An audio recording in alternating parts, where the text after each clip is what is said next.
ময়মনসিংহের ভালুকা উপজেলার ভরডোবা গ্রাম। এই ভরডোবা গ্রামেরই শহীদ খানের 5 ছেলের মধ্যে দ্বিতীয় ছেলে সুজন খান। তিনি প্রায় 17 বছর আগে সৌদি আরবে তিনি চাকরির উদ্দেশ্যে পাড়ি জমান একজন দালালের মাধ্যমে। সেখানে তিনি একটি কোম্পানিতে চাকরি করেন এবং পরিবারের সাথে তিনি যোগাযোগ রক্ষা করেন। প্রায় 3 বছর আগে তিনি সেখানে তার আকামা শেষ হয় এবং পরবর্তীতে তিনি সেখানে নতুন করে আকামা না পাওয়ার কারণে তিনি অবৈধ হন। বেশ কিছুদিন আগে তিনি একটি দুর্ঘটনায় নিহত হন। এই নিহতের খবরটি তার পরিবারের লোকজন জানতে পেরে তাকে দেশে আনার জন্য বিভিন্ন প্রক্রিয়া নিতে শুরু করেন।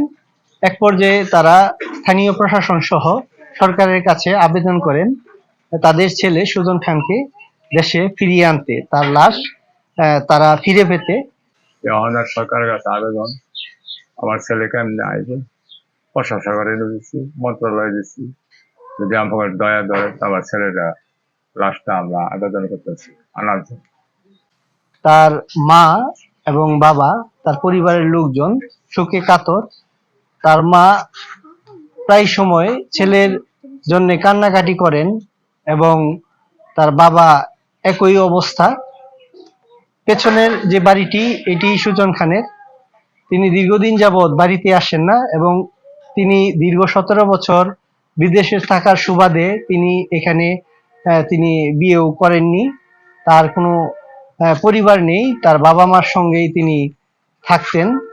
দীর্ঘদিন ছেলের যে বিয়োগ তার মাকে ব্যাপকভাবে মর্মাহত করে এবং সুখের যে একটি ছায়া, সেটি পরিবারের সকলের মুখ দেখলেই সেটি বোঝা যায়।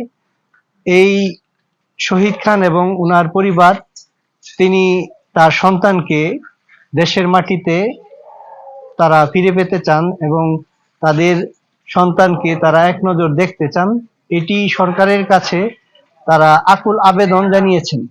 সৌদি মারা গেছে, আমি সরকারের কাছে আবেদন জানাইছি আমার পুত্রে দেশের বাড়ি দেন, আমি এটি দেখবার চাই, দেখিয়া পরে আমি আমার পুত্রে দেশের বাড়ি মারি দেন।